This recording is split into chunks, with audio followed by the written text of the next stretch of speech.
So what? The Dow is up. So what? We worship Baal.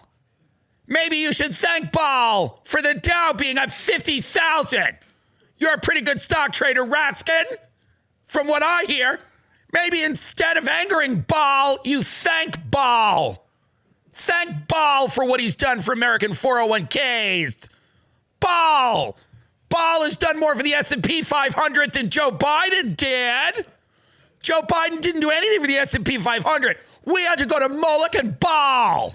That's Pam Bondi telling everyone to thank Baal, the demon Baal, for the S&P 500, and don't worry about the child sacrifices. Today we're going to watch Tim Dillon go off on Pam Bondi, still trying to downplay the Epstein files, calling it a moral panic, saying nothing happened, and pretending thousands of pages of documents just exist for no reason.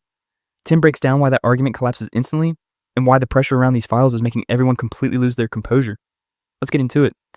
In the same way that all the people that are defending, all the people that are saying that, like, these files don't show a trafficking ring, or they don't show anything, and that everybody's overreacting, and that this is a moral panic and people don't understand what's going on, to me, are either doing that, being willfully disingenuous for whatever reason, or they've gone mad. They've gone like crazy, and that's okay too. These are thousands and thousands and thousands of pages of documents. Why would the FBI have a case? Why would there be thousands of pages of documents in a case where nothing happened? It seemed really weird if nothing happened. All of these women for years had just been wrongly accusing all of these powerful people. So it seems like it would be a bit strange that was the case, but there's a lot of people out there that are saying it's not a big deal. Pam Bondi, you got to remember, Pam Bondi is from Florida. She was, I believe, the Attorney General of the state of Florida. She's way in over her head. I feel bad for her. She's like a real housewife. She's not supposed to be doing this.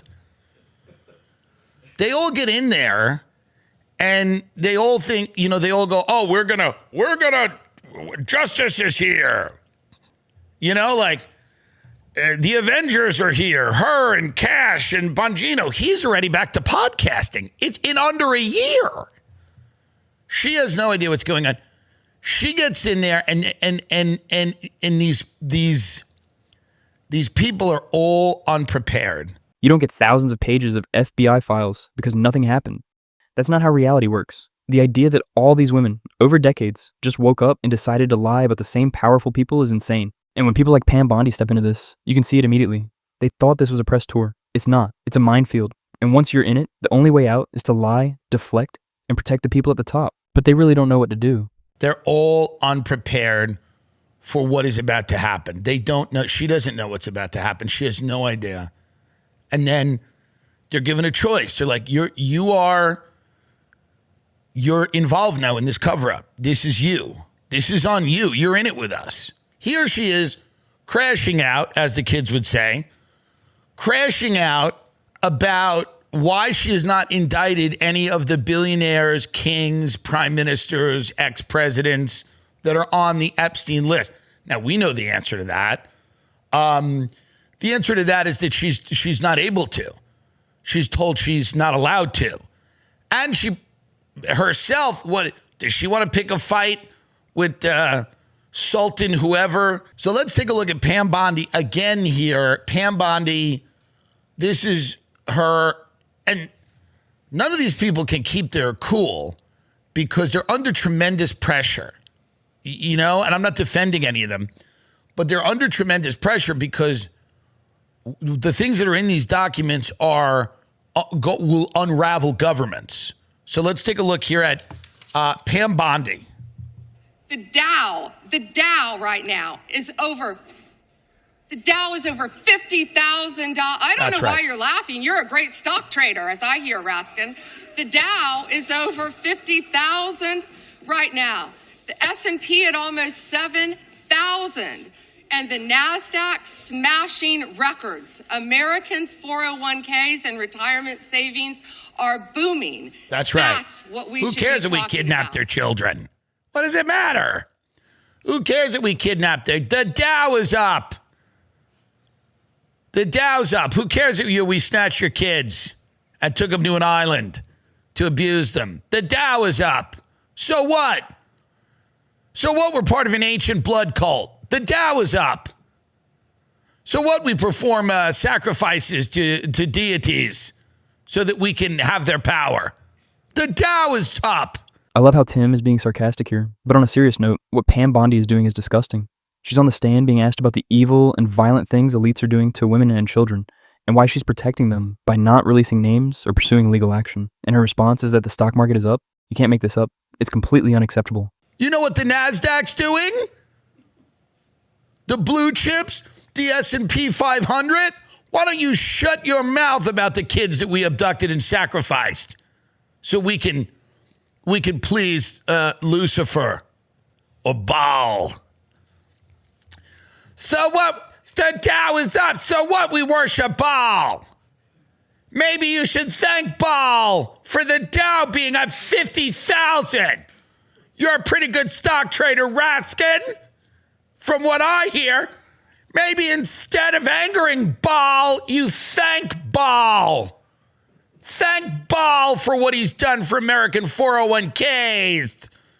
Baal has done more for the S&P 500 than Joe Biden did. Joe Biden didn't do anything for the S&P 500. We had to go to Moloch and Baal. That's Pam Bondi telling everyone to thank Baal, the demon Baal, for the S&P 500, and don't worry about the child sacrifices. But by the way, that's kind of what she's saying. It's actually what she's saying. Now, she's not articulating it as intelligently as I am. She frankly doesn't have the ability. What she's saying is that Moloch and Baal are protecting the American economy, and that if we have to sacrifice a few people, it's not the end of the world. And if you keep making it a big deal, if you keep prattling on about these disappeared women and children, you're going to anger the gods of the stock market. That's what Pam Bondi is saying. The gods that we worship are of the stock market. I swear this administration thinks we're stupid, literally lying to us under oath. And what's crazy is, if I stole a candy bar from a store, I'd face charges immediately. Meanwhile, elites can commit crimes against humanity and face zero accountability. Let's watch the rest, please. Let's see the rest of this Pam Bondi clip, where this, again, is the Attorney General Pam Bondi, friend of the show, reminding Congress that it is not Joe Biden and Kamala Harris or Donald Trump or the chairman of the Fed. It is Baal. It is the entity Baal and Moloch who protect the American economy. Here she is. We should be talking about making Americans safe. That's right. We should be talking about, what does a Dow have to do with anything? That's what they just asked. Are you kidding? Mr. Jordan, Mr. Jordan. Are you kidding? Are you kidding? What does Moloch have to do with the Dow? Are you nuts? You're asking what Moloch, the god of child sacrifice, has to do with the Dow? The Dow is fake. You know it's fake. Finance is fake. It's what we say it is. It's only to please Baal. I mean, what does the Dow have to do with Baal? Everything. Notice what's happening here. The question isn't confusing. It's not complicated. And yet, instead of a direct answer, we get a total reframing. Suddenly, this is about the Dow, the economy, stability. That's not a response. That's a substitution. When the facts are uncomfortable, they swap the subject. And the message becomes clear. Protecting the system matters more than confronting what's inside it. And this is why Tim Dillon cuts through the noise the way he does. Whether you agree with him or not, he forces the conversation into the open. If you want more Tim Dillon breakdowns like this, hit like, subscribe, and let me know what you think in the comments.